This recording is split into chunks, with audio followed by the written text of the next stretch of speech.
सुबह का माहौल बेहद शांत था। मंदिर में दीपक की लौ धीमे धीमे टिमटिमा रही थी। घर के हर कोने से धूप की खुशबू फैल रही थी। शाह और कोठारी परिवार पूजा के लिए एकत्रित हुए थे। यह सिर्फ धार्मिक अनुष्ठान नहीं था, बल्कि एक ऐसा क्षण था जब दोनों परिवार एक साथ खड़े थे, अपने मतभेदों को पीछे छोड़कर एकता का भाव लिए हुए। लेकिन हर चेहरे के पीछे एक कहानी थी, हर मुस्कान के पीछे छिपी चिंता थी। अनुपमा के चेहरे पर शांति और गर्व का मिश्रण झलक रहा था। वह परिवार को एक साथ देखकर संतुष्ट थी, पर उसकी नजरें जैसे किसी अनकहे डर की तलाश कर रही थीं। प्रार्थना शुरू होती है, मंत्रों की गूंज पूरे घर में फैल जाती है। सब लोग आंखें बंद कर हाथ जोड़ लेते हैं। तभी अनुपमा की निगाह अचानक अपनी बेटी माही पर पड़ती है, जो मुस्कुराते हुए गौतम का हाथ पकड़े हुए खड़ी है। वह पल भर के लिए स्थिर रह जाती है। उसके दिल की धड़कनें तेज हो जाती हैं। माही के चेहरे पर मासूम मुस्कान है, जबकि गौतम की आंखों में कुछ अनकहा, कुछ रहस्यमय चमक। अनुपमा की आंखें फैल जाती हैं। उसके मन में सवालों का सैलाब उमड़ पड़ता है। क्या यह सिर्फ एक मासूम इशारा था या इसके पीछे कोई और भावना छिपी थी? दूसरी ओर राही अचानक देखती है कि प्रेम मोबाइल पर किसी से बात करने में मशगूल है। उसकी भौहें सिकुड़ जाती हैं। इतनी देर से कौन है फोन पर, वह सोचती है। उसे कुछ अजीब लगता है, लेकिन वह चुप रहती है। इधर माही, जो गौतम के साथ खड़ी है, कहती है, अब जब तुमने मेरी उंगली थामी है तो मेरा भी फर्ज बनता है कि मैं तुम्हारा हाथ थामूं। उसकी बात सुनकर गौतम मुस्कुरा देता है, पर अनुपमा के चेहरे पर बेचैनी बढ़ जाती है। प्रार्थना खत्म होने के बाद सब लोग फूल और प्रसाद बांटने लगते हैं। माहौल हल्का फुल्का है, हंसी की गूंज है, लेकिन अनुपमा के मन में कुछ भारीपन है। तभी वसुंधरा उसके पास आती हैं और कहती हैं, अनुपमा, इस शानदार पूजा के आयोजन के लिए तुम्हारा धन्यवाद। अनुपमा मुस्कुराकर जवाब देती हैं, आपने इतनी सुंदर व्यवस्था की, इसके लिए तो मैं आभारी हूँ। वसुंधरा की मुस्कान में रहस्य था। उन्होंने कहा, ये आयोजन सिर्फ पूजा के लिए नहीं था अनुपमा, यह तुम्हारे लिए विदाई का भी प्रतीक है। अनुपमा ठिठक जाती है।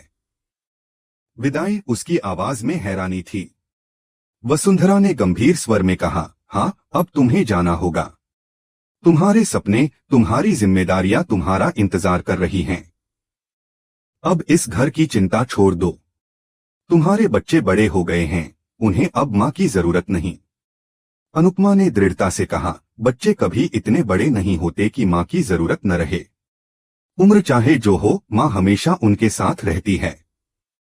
मैं भले ही जाऊं, पर उनका सहारा हमेशा रहूंगी। वसुंधरा ने कहा, तुम्हें अभी तक समझ नहीं आया अनुपमा, कभी कभी छोड़ देना ही सबसे बड़ा प्यार होता है।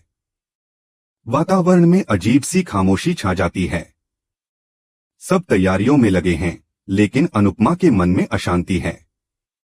तभी राही अचानक छींक देती है। वसुंधरा चौंक जाती है। छींक? यह तो अपशकुन है। लेकिन अनुपमा मुस्कुराती हैं और कहती हैं, वसुंधरा जी, हमारे घर का विश्वास इतना मजबूत है कि कोई भी अपशकुन हमें नहीं डिगा सकता। जब नीयत साफ हो तो राहें खुद सुरक्षित बन जाती हैं। इसी बीच घर के एक कोने में ईशानी राजा से मिलने आती है। उसकी आंखों में बेचैनी और होठों पर चालाक मुस्कान थी। उसने धीरे से कहा, राजा, मुझे पैसों की जरूरत है। तुम मेरी मदद कर सकते हो। राजा ने ठंडे स्वर में कहा, क्यों? अब कौन सा नया नाटक कर रही हो? ईशानी ने सिर झुकाते हुए कहा, मैं किसी को ब्लैकमेल नहीं कर रही, बस थोड़ी मदद चाहती हूँ। मुझ पर कुछ लोग दबाव डाल रहे हैं। राजा ने उसकी आंखों में झांका, क्या ये वही लोग हैं जिनके साथ तुमने पहले धोखा किया था? ईशानी चुप रही, लेकिन उसकी आंखों में डर झलकने लगा। उन्हीं की बातचीत को छिपकर परी देख लेती है। वह कोने में खड़ी दोनों को सुनती है और सोच में पड़ जाती है, आखिर इन दोनों के बीच चल क्या रहा है?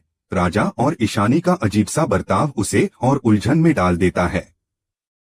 वह सोचती है कि कहीं ये दोनों किसी गुप्त सौदे में तो नहीं हैं। उधर पूजा के समापन के बाद अनुपमा परिवार के बीच खड़ी होती है। उसके चेहरे पर अपनापन झलकता है। वह भावुक होकर कहती है, आज मैं बस इतना चाहती हूँ कि तुम सब साथ रहो, एक दूसरे का ख्याल रखो। जिंदगी में चाहे जितनी मुश्किलें आएं, परिवार ही सबसे बड़ी ताकत होता है। उसकी आंखों में नमी थी, लेकिन वह मुस्कुरा रही थी। फिर उसने प्रार्थना की, भगवान मेरी माही को सुखी रखे। उसकी दूसरी शादी का समय आने वाला है, उसे सच्चा साथी मिले जो उसका आदर करे। वह दिल से अपनी बेटी के लिए दुआ मांगती है। लेकिन जैसे ही वह उठती है, उसकी नजर फिर से गौतम पर पड़ती है, जो माही के पास खड़ा उसकी चाय का कप थामे उसकी मदद कर रहा है। वह दृश्य साधारण था, लेकिन अनुपमा के दिल में एक अनजाना डर जाग उठा। उसी वक्त प्रार्थना उसे पास खींच लेती है, उसके चेहरे पर गंभीरता थी। अनुपमा, उसने धीरे से कहा, मुझे तुमसे कुछ जरूरी कहना है। अनुपमा ने चिंतित होकर पूछा, क्या हुआ? प्रार्थना की आवाज कांप रही थी। माही गौतम के जाल में फंस चुकी है। मुझे यकीन है कि वो लड़की को इस्तेमाल कर रहा है। अनुपमा की सांसें थम गईं। क्या? उसने विस्मय से पूछा। प्रार्थना ने उसका हाथ पकड़ लिया, कृपया अपनी बेटी को बचा लो। वो मासूम है और उसे समझ नहीं कि वो किस पर भरोसा कर रही है। गौतम वैसा नहीं है जैसा वो दिखाता है। अनुपमा के चेहरे पर सख्ती आ गई। उसने दृढ़ स्वर में कहा, अगर ये सच है तो मैं अपनी बेटी को किसी के छल का शिकार नहीं बनने दूंगी। उसकी आंखों में फिर वही पुरानी दृढ़ता लौट आई, जिसने उसे हर मुश्किल से लड़ने का साहस दिया था। पूजा की शांति अब एक नए तूफान की आहट बन चुकी थी। जहां हर कोई अपने अपने ढंग से खुश दिखने की कोशिश कर रहा था, वहीं अनुपमा के दिल में एक अनकहा डर था। क्या उसकी बेटी वही गलती दोहराने जा रही है जिससे कभी वह खुद गुजरी थी? हवा में अब भी धूप की महक थी, लेकिन उसके साथ एक अनजानी बेचैनी भी तैर रही थी, जो बताती थी कि आने वाले दिन शांत नहीं होंगे। घर में सन्नाटा पसर गया था, लेकिन उस शांति के पीछे अनखे तूफान छिपे थे। अनुपमा का चेहरा गुस्से और दुख दोनों से भरा हुआ था। उसकी आंखों में वही चिंता झलक रही थी जो हर माँ तब महसूस करती है जब उसे लगता है कि उसकी संतान गलत रास्ते पर जा रही है। माही, जो अब तक अपने दिल की बात को सच मान चुकी थी, सामने खड़ी थी, आंखों में आंसू और जिद दोनों का मिश्रण। वातावरण इतना भारी हो गया था कि प्रार्थना की सांसें भी रुकने लगीं। तभी अनुपमा की सहनशक्ति टूट गई। उसने तेजी से आगे बढ़कर माही के गाल पर एक थप्पड़ जड़ दिया। वह थप्पड़ सिर्फ गुस्से का नहीं था, बल्कि एक माँ के भय और टूटे विश्वास का प्रतीक था।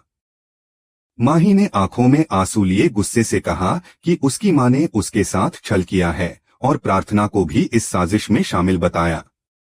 उसकी आवाज कांप रही थी, लेकिन शब्द तलवार की तरह थे। अनुपमा के चेहरे पर सदमे की लकीरें उभर आईं। उसने कांपते हुए कहा कि यह कोई साजिश नहीं है, बल्कि हकीकत है, और सच्चाई यह है कि गौतम वह आदमी नहीं है जिस पर भरोसा किया जा सके।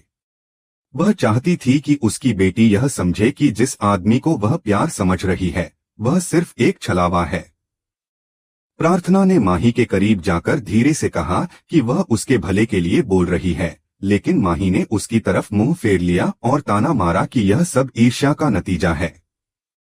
अनुपमा ने उसका हाथ पकड़कर कहा, माही, प्यार वह नहीं जो किसी को अंधा कर दे। प्यार वह होता है जो इंसान को समझदार बनाए। उसने उसे याद दिलाया कि किसी के प्रति आकर्षण और सच्चा प्यार दो बहुत अलग चीजें हैं। लेकिन माही अपनी माँ की हर बात को गलत साबित करने पर उतारू थी।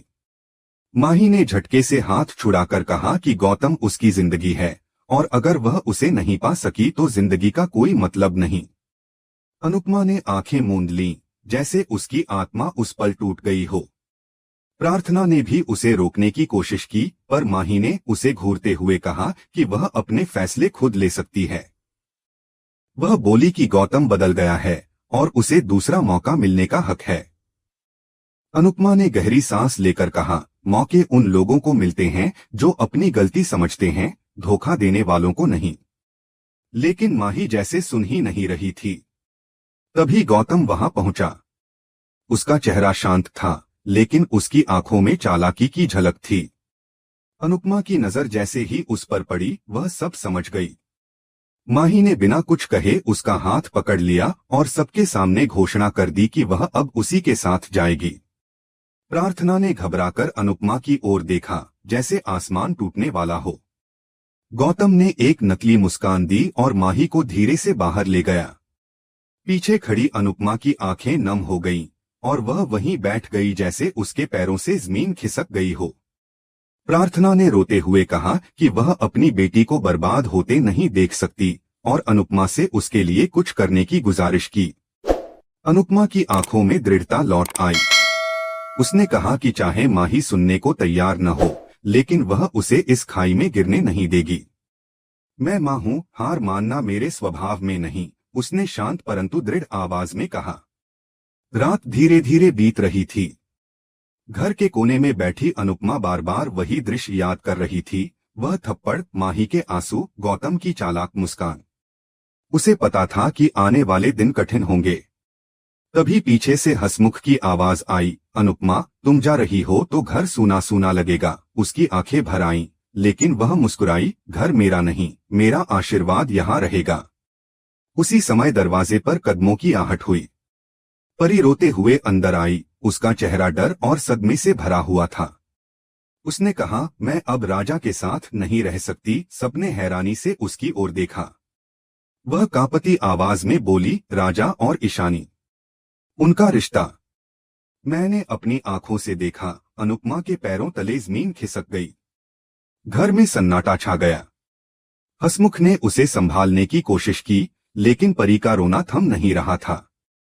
वह कह रही थी कि उसे लगा था राजा बदल गया है, लेकिन उसने फिर वही गलती दोहराई। अनुपमा ने उसे गले से लगाया और कहा, बेटी तू टूटी है, लेकिन खत्म नहीं हुई। कभी कभी सच्चाई जानना दर्द देता है, पर वही हमें मजबूत भी बनाता है। उस रात जब सब अपने अपने कमरे में चले गए, अनुपमा आंगन में बैठी रही। हवा ठंडी थी, लेकिन उसके भीतर आग जल रही थी, एक माँ की आग जो अपने बच्चों को बिखरते नहीं देख सकती। माही की जिद और परी का दर्द उसके मन में घुलने लगे थे। उसे एहसास हो रहा था कि आने वाला कल उसके लिए कोई साधारण दिन नहीं होगा। वह जानती थी कि अब उसे फिर से वही करना होगा जो वह हमेशा करती आई है, अपने परिवार को टूटने से बचाना, चाहे इसके लिए उसे खुद को फिर से मिटाना पड़े। लेकिन इस बार वह तय कर चुकी थी कि वह किसी को अपने प्यार का फायदा नहीं उठाने देगी। माही की गलती चाहे उसे तोड़ दे, अनुपमा उसे गिरने नहीं देगी। आसमान की तरफ देखते हुए उसने धीमे से कहा, हे भगवान, मेरी बेटियों को सही रास्ता दिखाना। और इसी प्रार्थना के साथ रात ढल गई। लेकिन उस शांति के पीछे आने वाले तूफान की आहट अब भी बाकी थी, क्योंकि माही का फैसला और गौतम का इरादा दोनों ही आने वाले समय में इस घर की नींव हिला देने वाले थे। अनुपमा के मन में एक ही ख्याल गूंज रहा था, माँ का दिल चाहे जितना टूटे, वह अपने बच्चों को टूटने नहीं दे सकती।